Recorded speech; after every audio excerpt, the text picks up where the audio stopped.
আসসালামু আলাইকুম ফ্ৰেণ্ডছ, মুন্তাখাব হাদিছৰ ইখলাছে নিয়তৰ অন্য এটি হাদিছলৈ আপোনালোকক স্বাগতম জনালোঁ।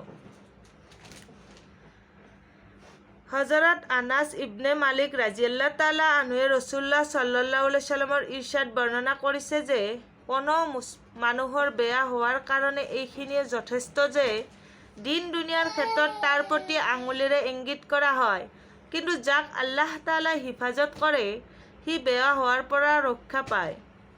ফাইদা: আঙুলিৰে ইংগিতৰ অৰ্থ হ'ল বিখ্যাত হোৱা। হাদিছৰ তাৎপৰ্য হ'ল দিনৰ ক্ষেত্ৰত বিখ্যাত হোৱাটো দুনিয়াৰ ক্ষেত্ৰত বিখ্যাত হোৱাতকৈ বেছি বিপদজনক, কিয়নো বিখ্যাত হোৱাৰ পিছত নিজৰ গৌৰৱ অহংকাৰ অনুভূতিৰ পৰা বাচি থকাটো আটাইৰে বাবে সম্ভৱ নহয়।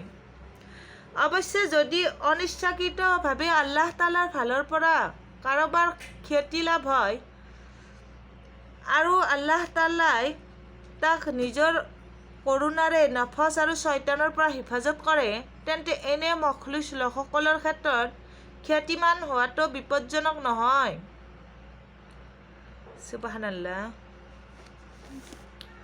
হজৰত উমৰ ইবনে খাত্তাব ৰাজিয়াল্লাহু তাআলা আনহুৰ পৰা বৰ্ণিত আছে যে তেখেতে এদিন এখন মছজিদে নববীত গৈ দেখিলে যে হজৰত মুআজ ৰাজিয়াল্লাহু তাআলা আনহুৱে ৰাসূলুল্লাহ সাল্লাল্লাহু আলাইহি ওয়াসাল্লামৰ কুবৰ মুবাৰকৰ ওচৰত বহি কান্দি আছে।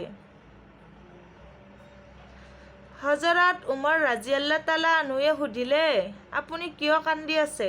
তেওঁ ক'লে, এটি কথাৰ কাৰণে মোৰ কান্দন আহিছে যিটো মই ৰাসূলুল্লাহ সাল্লাল্লাহু আলাইহি ওয়াসাল্লামৰ পৰা শুনিছিলোঁ।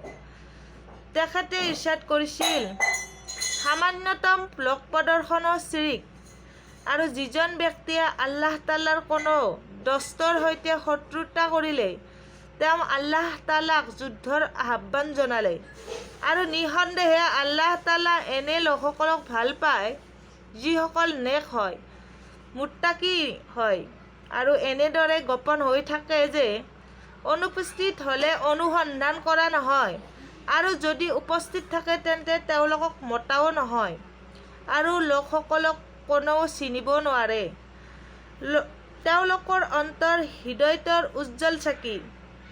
তেওঁলোক ফিতনাৰ অন্ধকাৰ ধুমুহাৰ পৰা অন্তৰ্জ্যোতিৰ কাৰণে নিজৰ দিনক বচাই ওলাই যায়। সুবহানাল্লাহ।